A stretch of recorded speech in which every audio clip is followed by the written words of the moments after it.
네, 눈으로 딱 봤을 때도 가장 넓고요. 이 운동 범위도 가장 넓은 곳이 바로 이 어깨죠. 그래서 그런지 어깨에 걸릴 수 있는 이 질환의 수도 정말 다양하다고 합니다. 무려 50여 가지가 넘는다고 하는데요. 네, 오늘은 건강하고 당당하게 어깨를 쫙 펼 수 있도록 대표적인 어깨 질환에 대해서 알아보도록 하겠습니다. 울산의과대학 서울아산병원 정형외과 전일호 교수님과 함께합니다. 안녕하십니까? 반갑습니다. 안녕하세요.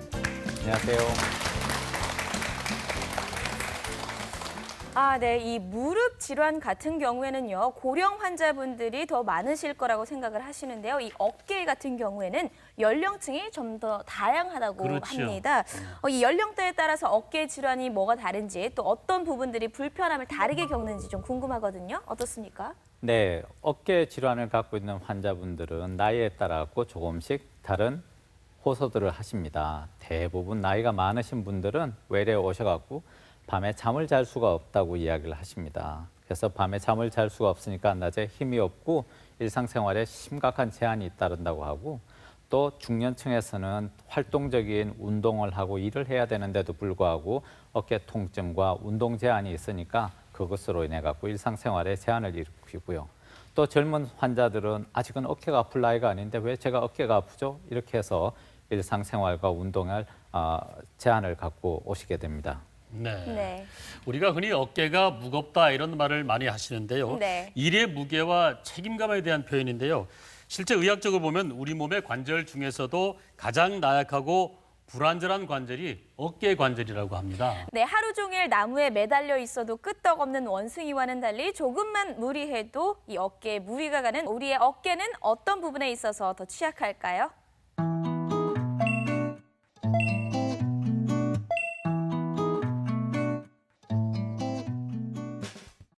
전문가의 선택, 어깨 질환의 오해와 진실 함께 OX로 체크해 보겠습니다. 먼저 첫 번째 질문입니다. 특별한 외상이 없어도 어깨의 힘줄이 파열될 수 있다. 아닌 것 같은데요. 외상이 있어야 되는 거 아닙니까? 네, 정답은 O입니다. 네. 네. 우리가 어깨 힘줄 파열은 젊은 환자한테 있어서는 낙상이나 심각한 교통사고 때문에도 파열될 수가 있지만, 대부분의 경우는 우리 몸의 노화 현상과 함께 근육 힘줄이 닳아서 약해지고, 그 약해진 힘줄에 조그만 충격이 가해지면서 떨어지는 게 일반적인 의견입니다. 네, 그렇군요. 네, 그럼 두 번째 질문입니다. 이 50견은 그냥 놔두면 저절로 낫는다. 뭐든지 그냥 놔두면 안 될 것 같은데 OX 병원에 어떻습니까? 가야 될 것 같은데요. 네. 네, 정답은 X입니다. 네. 네. 저희가 흔히 유착성 관절낭염, 50견으로 알려져 있는 이 질환은 일반적으로는 저절로 낫는다는 통설이 있습니다만은 실제로는 그 기능적인 측면을 고려하면은 완전 회복은 되지 않는 걸로 되어 있습니다. 네, 방심하지 말고 꼭 병원을 찾아야 되겠군요. 네. 자, 마지막 질문입니다. 당뇨병이 있으면 어깨 통증 발생 위험이 더 높아질 수 있다. 맞습니까? 네, 정답은 O입니다. 네. 네. 저희 당뇨병은 잘 아시는 바와 같이 전신질환이지 않습니까? 우리 혈관이 분포하고 있는 모든 몸의 조직들, 특히나 근육, 힘줄, 관절막에 영향을 주기 때문에 당뇨병이 있는 환자가 50견이 걸리게 되면은 그 심각도나 이환 기간이 굉장히 길어져서 당뇨병을 갖고 있는 환자들이 훨씬 더 고생을 하는 수가 많습니다. 네. 어깨 질환에 대한 오해와 진실 여기까지 알아봤고요. 네. 야구공을 던지는 선수들, 그리고 이 후라이팬을 하시는 우리 요리사들, 또는 황혼 육아를 하시는 우리 어르신들, 어깨 펴기 힘든 일을 할수록 어깨 통증 때문에 어깨가 더 축 처지는 일들이 많을 텐데요. 우리 어깨가 기능적으로 어떤 부분들을 하는지 좀 설명해 주시죠. 네. 아까 우리 권 선생님께서 이야기하신 대로 네네. 우리가 어깨 관절이 갖고 있는 특별한 해부학적 특징이 있습니다. 우리가 엉덩이 관절과는 달리 이 날개뼈하고 상완골이 이렇게 접합을 하는 부분이 아주 작습니다. 그래서 골프공과 티 위에 있는 것처럼 아주 조그만 면적만 접촉을 하고 있는데, 이 바로 넓은 관절 운동 범위를 갖고 있기 위해서 골프공과 골프티 같이 유지되어 있는 이 어깨 관절을 우리가 운동을 시키기 위해서 바로 회전근개라는 근육 힘줄이 어깨 주변에 있습니다. 이 회전근개가 바로 대부분의 어깨 통증을 일으키고 운동 제한을 일으키는 바로 그 원인이 되겠습니다. 네. 자, 보통 50대 저도 해당이 되겠지만은 어깨가 아프면 뭐 50견이 아닌가 하고 생각하시거든요. 네. 저도 얼마 전에 50견이 아닌가 해서 병원을 찾았는데 힘줄 관련 질환으로 진단을 해 주시더라고요. 이 50견과 회전근개 질환 어떤 차이가 있을까요? 아주 좋으신 질문입니다. 그래서 제가 말씀드리고 싶은 게 바로 이건데요. 저희가 광고는 못 믿어도 소문은 믿는다라는 네. 말이 있습니다. 네. 저희가 어깨를 통증을 일으키는 대표적인 질환 바로 동결근, 유착성 관절낭염. 환자의 통증이 느껴지시죠? 관절 안을 보게 되면 이렇게 염증 반응이 있어서 아주 빨갛게 보이고 있습니다.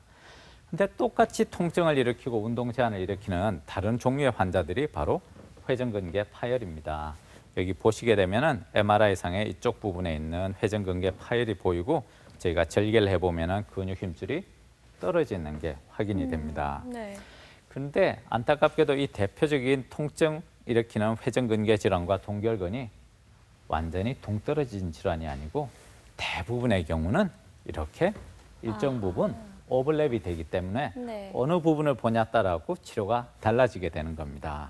네. 그래서 저희가 페널티킥, 지금 한참 월드컵 때문에 유명한데요. 바로 페널티킥을 치게 되면 골키퍼가 어디로 움직이는지 아세요?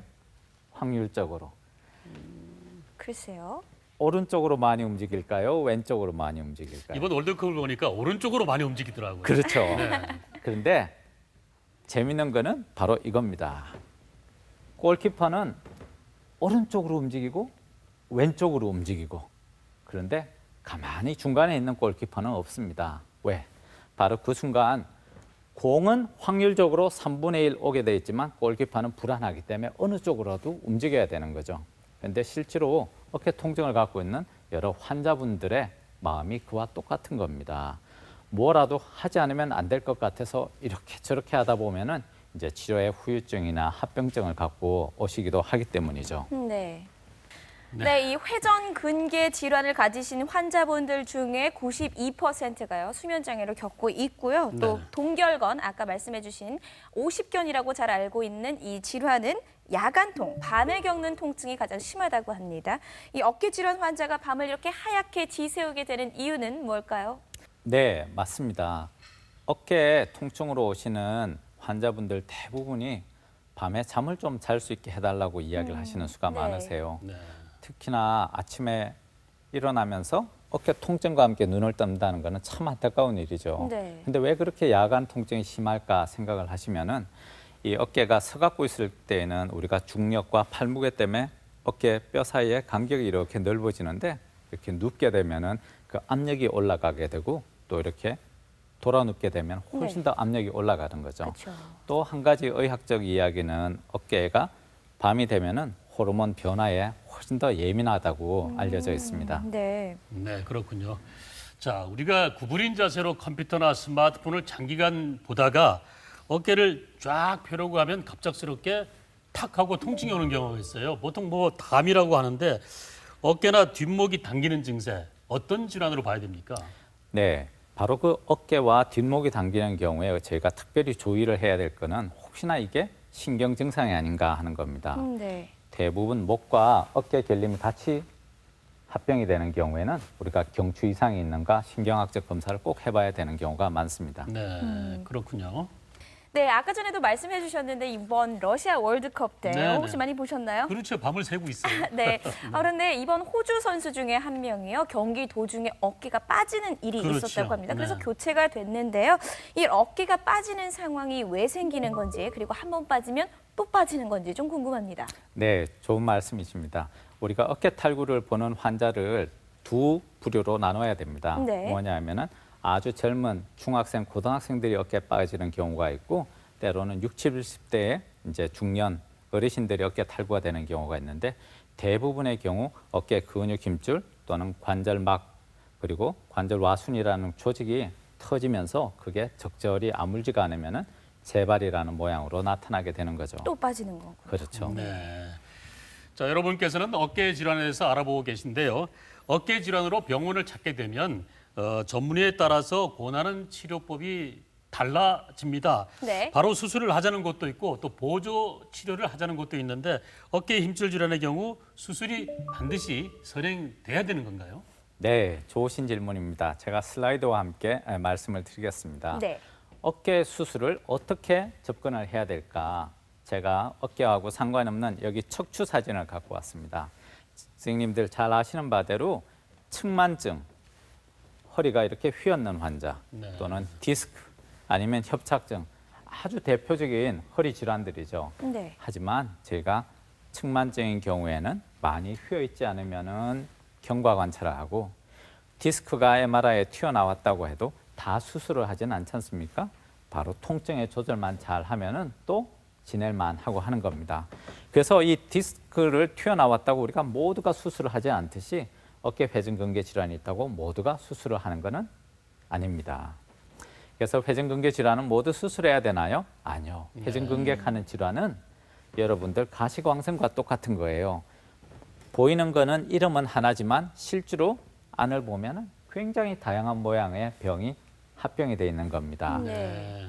그래서 제가 이런 스펙트럼을 주고 실제로는 MRI 찍어보면 아주 초기에 조그만 것도 회전근개, 아주 진행된 회전근개도 회전근개라고 이름을 붙였지만 실제로는 환자가 어떤 증상을 갖고 어떤 스테이지에 있는지 전문의가 잘 관찰해서 진단하는 게 중요하다고 생각을 합니다.